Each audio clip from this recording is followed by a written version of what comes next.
definitely activity in the water. We had a rise or a read in the buoy in Chalapago. Folks around the southern end of the island, they saw wash up bamboo and some other debris.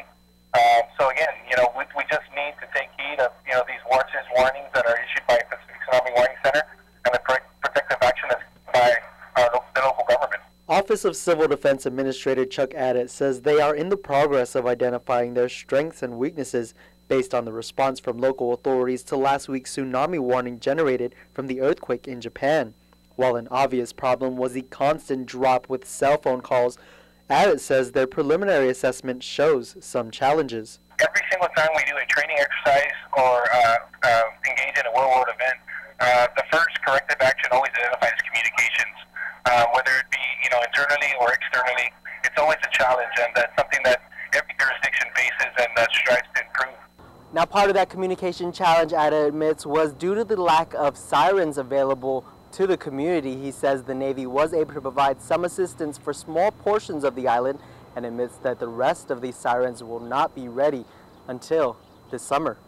Addett says 15 disaster warning sirens are in custody of the Department of Public Works, adding they are working to put out a bid for design and implementation. In litigation for years, we're successful in getting out of that phase or that situation in November of last year. So we're moving forward.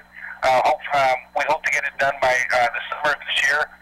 The only delays I would see would be any problems that we encountered through the US EPA environmental permitting phase. While Addett says these sirens would augment the communication challenges, he does say it's not the solution. He says along with an alert warning system, they need to ensure law enforcement and the mayors are on the same page and that the community is kept well informed.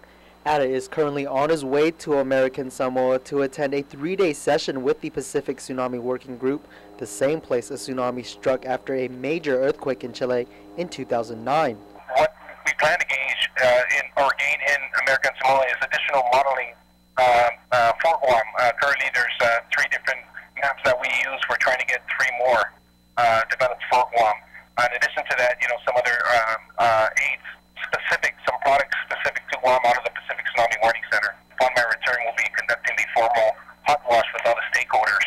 And then, following that, we'll formulate the after-action report, which will be disseminated for implementation.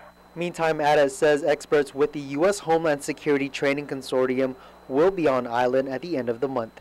Reporting for Guam's News Network, I'm Nick Delgado.